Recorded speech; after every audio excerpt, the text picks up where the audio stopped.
Have a nice day students. मैं प्रदीप कुमार स्वामी आपके अपने यूट्यूब चैनल प्रदीप फिजिक्स लोहर में आप सभी का सादर अभिनंदन करता हूँ। स्टूडेंट्स, कल तक हमने गाउस के नियम के कुछ अनुप्रयोग पढ़े थे। मुख्य रूप से हमने 4 अनुप्रयोग कल तक पढ़ लिए थे। आज हम इसका 5वां अनुप्रयोग करते हैं। 5वां जो अनुप्रयोग है वो हम 5वें और 6ठे दोनों अनुप्रयोग को एक साथ मिला देंगे। यहाँ पर कैसे वो देखिए, जैसे हमने एक गोला लिया और ये गोला अगर चालक है परंतु खोखला है, या फिर ये गोला अचालक है और खोखला है, या फिर हम एक ठोस चालक गोला लेते हैं, तो अपने पास गोले की 3 कंडीशन है, चालक खोखला या अचालक खोखला या फिर ठोस चालक गोला। देखिए, इन तीनों ही स्थितियों में ये 3 तरीके के गोले बना दिए मैंने। ये गोला चालक है परंतु खोखला है, ये अचालक है परंतु खोखला है, और ये ठोस चालक गोला है। इन तीनों ही स्थितियों में अगर हम इनको बाहर से आवेश देते हैं तो वो आवेश इसके पृष्ठ पर एक समान रूप से वितरित हो जाएगा, फैल जाएगा। समझ गए ना मेरी बात स्टूडेंट, कि अगर हम खोखले चालक को या खोखले अचालक को या ठोस चालक को आवेश देते हैं तो वो आवेश इसके पृष्ठ पर एक समान रूप से वितरित हो जाता है। तो इन तीनों के कारण विद्युत क्षेत्र कितना होगा उसे हमें ज्ञात करना है। तो इसके लिए हम एक गोला लेते हैं स्टूडेंट। इनमें से कोई भी तरीके का गोला वो हो सकता है। जैसे मैंने एक गोला लिया, ये गोला लिया, इसको बाहर से आवेश दिया तो वो आवेश इसके पृष्ठ पर एक समान रूप से फैल गया। इस गोले की जो रेडियस है, इसकी जो त्रिज्या है वो कैपिटल R मान ली। इस गोले का आवेश घनत्व कौन सा होगा स्टूडेंट? आवेश पृष्ठ पर वितरित हुआ है, इसलिए इसका आवेश घनत्व हमने माना सिग्मा कूलम प्रति मीटर स्क्वायर। और इस गोले को दिया गया जो कुल आवेश है वो स्मॉल q। समझिए स्टूडेंट। तो अगर हम सिग्मा को लिखना चाहें, सिग्मा क्या होगा स्टूडेंट? आवेश बटा में क्षेत्रफल। तो आवेश कितना है? Q, और क्षेत्रफल इस गोले का पृष्ठीय क्षेत्रफल जो कि है 4 पाई r²। ये लीजिए, ये सिग्मा का मान आ गया अपने पास। अब इस गोले के कारण हम विद्युत क्षेत्र को 3 स्थितियों में ज्ञात कर सकते हैं। वो 3 स्थिति कौन सी होगी? एक तो ये, जब पॉइंट P जहां पर हम विद्युत क्षेत्र ज्ञात करना चाहते हैं वो गोले के बाहर हो। दूसरी स्थिति ये होगी जब बिंदु गोले की सतह पर हो या गोले के पृष्ठ पर हो। और तीसरी कंडीशन होगी ये, जब बिंदु गोले के अंदर हो। अब सबसे पहले हम बात करेंगे गोले के बाहर विद्युत क्षेत्र। गोले के बाहर किसी बिंदु पर विद्युत क्षेत्र ज्ञात करना है। तो इसके लिए स्टूडेंट हमने गोला लिया, ये खोखला चालक या अचालक है और ठोस चालक है। इसको जब आवेश देंगे तो वो आवेश इसके पृष्ठ पर, इसकी सतह पर एक समान रूप से वितरित हो जाएगा। इसकी जो रेडियस है, त्रिज्या, वो r ली है और इसका जो सेंटर है वो O है।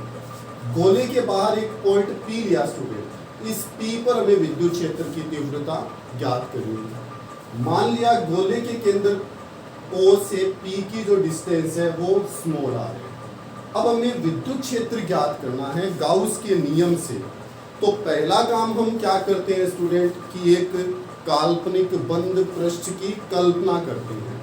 तो यहाँ हम एक काल्पनिक बंद पृष्ठ की कल्पना करेंगे और अपनी बात हुई है कि अगर आवेश बिंदुवत है या आवेश गोले पर है तो उसके लिए गाउसियन पृष्ठ एक गोलाकार पृष्ठ होगा।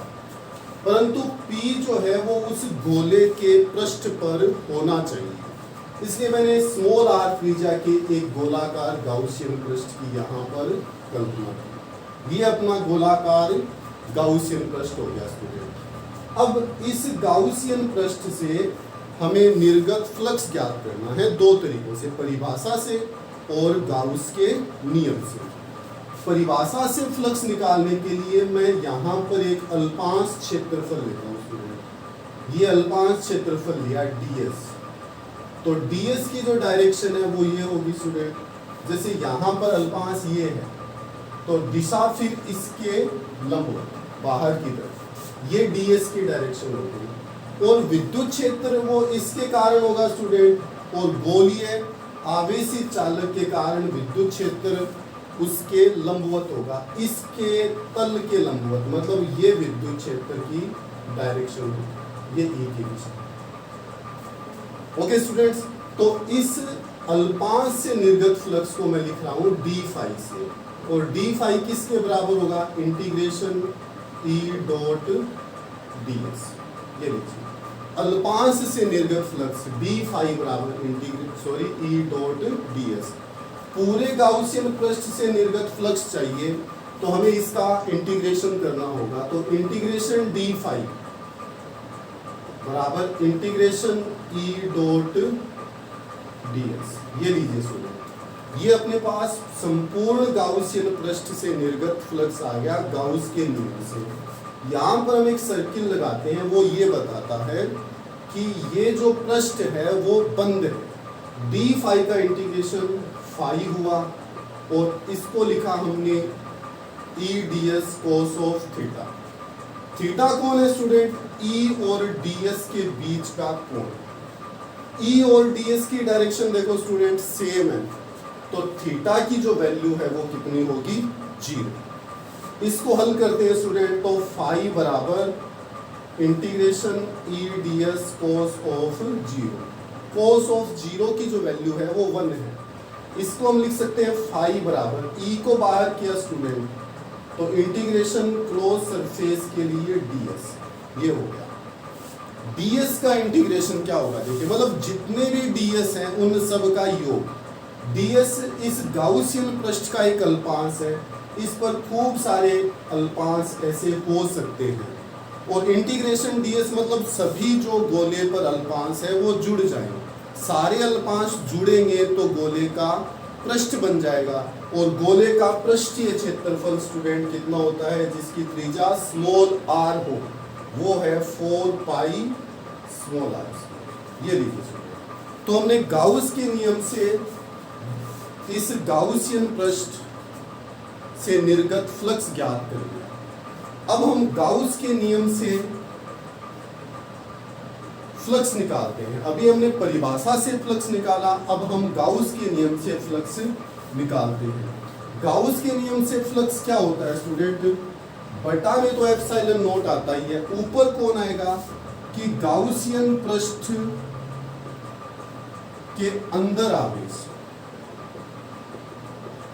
गाउसियन पृष्ठ के अंदर कुल आवेश बटा में एप्सिलॉन नॉट। ये अपना स्मॉल r त्रिज्या का जो गोला है वो गाउसियन पृष्ठ है, उसके अंदर कितना आवेश होगा, जितना इस गोले पर आवेश होगा, और इस गोले को हमने कितना आवेश दिया था, q अपॉन एप्सिलॉन। ये लीजिए स्टूडेंट, हमने दो तरीकों से इस गाउसियन पृष्ठ से निर्गत फ्लक्स ज्ञात किया, एक तो परिभाषा से और दूसरा हमने गाउस के नियम से। दोनों की तुलना कीजिए तो E बराबर E इंटू 4 पाई r स्क्वायर बराबर q अपॉन एप्सिलॉन। तो E कितना हुआ student, 1 upon 4 pi epsilon not q upon r square. ये लीजिए स्टूडेंट, तो एक गोले के बाहर केंद्र से स्मॉल r दूरी पर विद्युत क्षेत्र का जो मान है वो कितना होगा, E बराबर 1 upon 4 pi epsilon not q upon r square. और इसके पैरों में, E के पैरों में स्टूडेंट मैं आउट लिख देता हूँ। आउट का मतलब क्या है कि ये जो E है वो गोले के बाहर है। अब हम इसको अन्य रूप में भी लिख सकते हैं, जैसे अभी हमने इसको परिमाण मैग्नीट्यूड के रूप में दर्शाया है। अगर इसको वेक्टर रूप में दर्शाना हो तो हम दर्शा सकते हैं 1/4πε0 Q/r² और आर कैप कौन है स्टूडेंट? आर कैप गोले के बाहर विद्युत क्षेत्र की दिशा में एकांक सदिश है, यूनिट वेक्टर है। इसको हम ऐसे भी लिख सकते हैं स्टूडेंट, E बराबर KQ/r², क्योंकि 1/4πε0 की जो वैल्यू है वो क्या होती है? K होती है। ठीक है स्टूडेंट, अभी हमने सिग्मा की बात की थी कि सिग्मा किसके बराबर होता है? आवेश बटा 4πR²। सिग्मा बराबर Q/4πR², ये हमने अभी लिखा है स्टूडेंट। देन Q किसके बराबर होगा? Sigma into 4πR²। अगर इस वैल्यू को हम यहाँ पुट करते हैं तो E आउट कितना आएगा स्टूडेंट अपने पास? 1/4πε0 Q की जगह रख दिया मैंने सिग्मा इंटू 4πR²। देखिए स्टूडेंट कौन कौन कैंसिल हुआ यहाँ? 4π कैंसिल हुआ तो ये बच गया सिग्मा/ε0 R²/r²। ये लीजिए ई आउट निकाल चुके हैं स्टूडेंट। एक खोखला गोला हो, चाहे वो चालक है या कुचालक है, और एक ठोस चालक है, उनके कारण गोले के बाहर किसी बिंदु पर विद्युत क्षेत्र का मान कितना होगा। इन सूत्रों से स्पष्ट है कि जैसे जैसे केंद्र से दूरी बढ़ती जाएगी विद्युत क्षेत्र का मान कम होता जाएगा, क्योंकि विद्युत क्षेत्र दूरी के वर्ग के व्युत्क्रमानुपाती होता है। ये एक कंडीशन थी, पहली कंडीशन थी। अब हम दूसरी कंडीशन पढ़ते हैं स्टूडेंट। जब बिंदु P कहां पर हो? गोले की सतह पर। गोले की सतह पर विद्युत क्षेत्र ज्ञात करना है हमें। हम इसके अंदर ज्यादा परिवर्तन नहीं करेंगे स्टूडेंट अब, क्योंकि जब हम बाहर विद्युत क्षेत्र ज्ञात करने में सफल हो चुके हैं, ये P था जब बाहर हमने विद्युत क्षेत्र ज्ञात किया। इस P को पुश कर दो, यहाँ ले आओ, पृष्ठ पर ले आओ, तो कहने का मतलब स्मॉल r किसके बराबर हो जाएगा? अब कैपिटल R के बराबर। अब हम फ्लक्स निकालेंगे। अब देखिए यहाँ पर गाउसियन पृष्ठ अलग से बनाने की आवश्यकता नहीं है, क्योंकि गोले की जो सतह है वो खुद ही गाउसियन पृष्ठ का काम करेगी। यहाँ पर मैंने एक ds अल्पांश ले लिया स्टूडेंट। ds अल्पांश की जो डायरेक्शन है वो ये होगी, और विद्युत क्षेत्र की डायरेक्शन भी ये होगी। इस डायरेक्शन में जो एकांक सदिश है वो हम ले रहे हैं r के। देखिए स्टूडेंट्स, अब यहाँ पर क्या चेंज हुआ? स्मॉल r क्या बन गया? Capital R। तो अभी हमने E आउट पढ़ा था स्टूडेंट। E आउट को लिखा था 1/4πε0 Q/r², या फिर हमने E आउट को ऐसे लिखा था सिग्मा/ε0 और r²/r²। ये दो सूत्र लिखे थे स्टूडेंट हमने इस प्रकार से E आउट के लिए। हम इसको ज्यादा लंबा न खींचते हुए डायरेक्ट ही इन सूत्रों की सहायता से सतह पर या पृष्ठ पर विद्युत क्षेत्र ज्ञात कर सकते हैं। इसके लिए क्या करना होगा? केवल स्मॉल r के स्थान पर हमें कैपिटल R रखना होगा। जैसे ही हम स्मॉल r के स्थान पर कैपिटल R रखेंगे तो P की जो स्थिति है वो बाहर न होकर गोले की सतह पर हो जाएगी। इसलिए अब इसको मैं E आउट नहीं कहूंगा, इसका नाम दे रहा हूं मैं E सरफेस, यानी गोले की सतह पर विद्युत क्षेत्र। और जहां भी मुझे स्मॉल r नजर आएगा मैं वहां पर क्या पुट कर दूंगा? Capital R। ये लीजिए, इसको हम लिख सकते हैं KQ/R²। समझ गए स्टूडेंट? और सिग्मा के रूप में अगर इसको लिखना चाहें E सरफेस को, तो हम लिख सकते हैं सिग्मा/ε0 कैपिटल R² स्मॉल r के स्थान पर कैपिटल R। तो ये हो गया स्टूडेंट सिग्मा/ε0। ये लीजिए स्टूडेंट, इस प्रकार से जब हम गोले के बाहर विद्युत क्षेत्र ज्ञात करने में सफल हो जाते हैं तो गोले की सतह पर विद्युत क्षेत्र को हम आसानी से ज्ञात कर सकते हैं।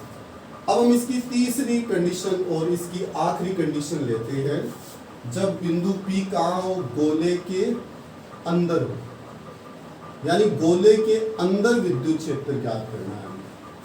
इसके लिए हमने एक कैपिटल R त्रिज्या का गोला लिया स्टूडेंट, ये लीजिए, जिसका केंद्र O है। इस गोले के अंदर एक पॉइंट P लिया, ये पॉइंट P लिया। इस P की केंद्र से जो दूरी है वो स्मॉल r। अब हम क्या करेंगे, P पर विद्युत क्षेत्र ज्ञात करेंगे। इसके लिए गाउसियन पृष्ठ बनाना होगा। तो गाउसियन पृष्ठ कैसे लेंगे, इस प्रकार से लेंगे कि P उस गाउसियन पृष्ठ के ऊपर आ जाए। तो मैंने स्मॉल r त्रिज्या का ही एक गोलाकार गाउसियन पृष्ठ ले लिया। अब हम इस गाउसियन पृष्ठ से निर्गत फ्लक्स को दो तरीकों से ज्ञात करेंगे। वो दो तरीके कौन कौन से हैं? पहला जिसको हम परिभाषा से कहते हैं, और दूसरा तरीका जिसे हम गाउस के नियम से कहते हैं। तो परिभाषा से फ्लक्स ज्ञात करने के लिए स्टूडेंट यहाँ पर हम एक ds अल्पांश लेते हैं। ये लीजिए, ये ds अल्पांश लिया। ds की जो डायरेक्शन है वो ये होगी बाहर की तरफ, और यहाँ E की डायरेक्शन भी यही होगी, और इस डायरेक्शन को हम कह रहे हैं R।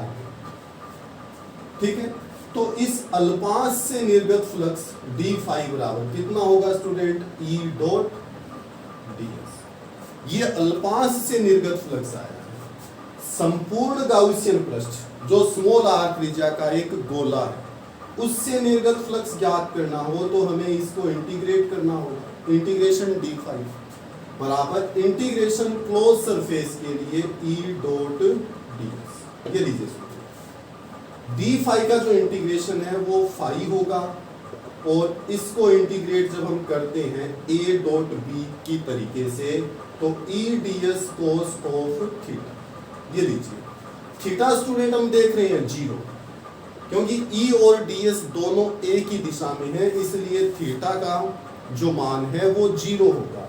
तो फाई किसके बराबर आएगा स्टूडेंट, E इंटीग्रेशन ds और cos 0 की वैल्यू 1। इंटीग्रेशन ds वही चीज स्टूडेंट, इसके ऊपर जितने भी अल्पांश हैं उन सब का योग। इंटीग्रेशन ds का मतलब गाउसियन पृष्ठ पर जितने भी ds अल्पांश हैं उन सब का योग, और उन सब का योग क्या होगा, स्मॉल r त्रिज्या का पृष्ठ, और स्मॉल r त्रिज्या के गोले का पृष्ठीय क्षेत्रफल क्या होगा, 4 पाई स्मॉल r। ये लीजिए, परिभाषा से हमने गाउसियन पृष्ठ से निर्गत फ्लक्स ज्ञात कर लिया। अब हम बात करते हैं गाउस के नियम से। गाउस के नियम से फाई किसके बराबर होता है, बटा में तो एप्सिलॉन नॉट, और ऊपर गाउसियन पृष्ठ के अंदर आवेश। ठीक है स्टूडेंट, तो गाउसियन पृष्ठ ये है स्टूडेंट, इसके अंदर आवेश कितना है, 0। शाबाश, इसके अंदर आवेश 0 है, क्योंकि इस गोले को जब हमने आवेश दिया था, ये कौन सा गोला हो सकता है, ये खोखला चालक भी हो सकता है, खोखला अचालक भी हो सकता है, और ठोस चालक भी हो सकता है। तीनों के लिए एक ही नियम लागू है कि आवेश अगर बाहर से देते हैं तो वो पृष्ठ पर जाता है। तो गाउसियन पृष्ठ यानी इसके अंदर कोई भी आवेश नहीं है, यानी कि गाउसियन पृष्ठ द्वारा परिबद्ध आवेश 0 है। तो 0 अपॉन एप्सिलॉन नॉट यानी 0। ये लीजिए स्टूडेंट, तो हमने दोनों तरीकों से फ्लक्स ज्ञात कर लिया। दोनों की तुलना करते हैं स्टूडेंट, तो E into 4 pi R square, ये परिभाषा का फ्लक्स था, और बराबर 0। 0 क्यों, क्योंकि 0 अपॉन एप्सिलॉन नॉट 0। तो E कितना आएगा स्टूडेंट, E बराबर 0। तो E इन यानी गोले के अंदर एक खोखले चालक या एक खोखले अचालक या एक ठोस चालक के अंदर विद्युत क्षेत्र 0 होता है। समझ गए स्टूडेंट, ये अपनी तीनों कंडीशन हो गई। हमने तीनों जगहों पर विद्युत क्षेत्र ज्ञात कर लिया। वो तीन कंडीशन कौन सी थी स्टूडेंट्स, E आउट था, E सरफेस था, और E इन था। ई इन की जो वैल्यू है वो 0, ई आउट की वैल्यू के Q upon small R square है, और ई सरफेस की वैल्यू ई बराबर के क्यू अपॉन आर स्क्वायर। सदिश रूप में लिखना चाहें तो ई वेक्टर हो जाएगा और उस तरफ आर कैप आ जाएगा। अब स्टूडेंट्स हमें विद्युत क्षेत्र और दूरी के बीच ग्राफ बनाना है। जैसे ये अपना गोला था स्टूडेंट, ये अपना गोला, ये गोले का केंद्र, ये गोले के पृष्ठ पर आगे, मतलब ये दूरी कितनी होगी, कैपिटल आर। ये स्मॉल आर लिया स्टूडेंट मैंने, और ये मैं ले रहा हूं इधर विद्युत क्षेत्र। देखिए यहां से लेकर यहां तक विद्युत क्षेत्र, यानी केंद्र से लेकर पृष्ठ तक, यानी कि ये गोले के अंदर का भाग है, और यहां पर विद्युत क्षेत्र कितना है, 0 है। अब यहां पर विद्युत क्षेत्र दर्शाना है तो यहां सतह पर विद्युत क्षेत्र कितना है, के क्यू अपॉन आर स्क्वायर। ये लीजिए, ये जो विद्युत क्षेत्र है ये कितना है, के क्यू अपॉन आर स्क्वायर। अब जैसे जैसे सतह से दूर जाएंगे विद्युत क्षेत्र क्या होगा, E proportional to 1 upon R square, यानी R बढ़ने पर विद्युत क्षेत्र का मान कम होता जाएगा। तो ग्राफ अपना इस प्रकार से आ जाएगा। ये लीजिए स्टूडेंट, विद्युत क्षेत्र और दूरी के बीच ये रिलेशन होगा, केंद्र से पृष्ठ तक विद्युत क्षेत्र 0 होगा, पृष्ठ पर विद्युत क्षेत्र अधिकतम होगा, और जैसे जैसे हम पृष्ठ से दूर जाएंगे विद्युत क्षेत्र कम होता जाएगा, और अनंत पर विद्युत क्षेत्र 0 हो जाएगा। तो स्टूडेंट आज हमने गाउस के नियम के जो अनुप्रयोग है वो 5वां और 6ठा अनुप्रयोग साथ ही पढ़ लिए। आज के लिए इतना ही, धन्यवाद।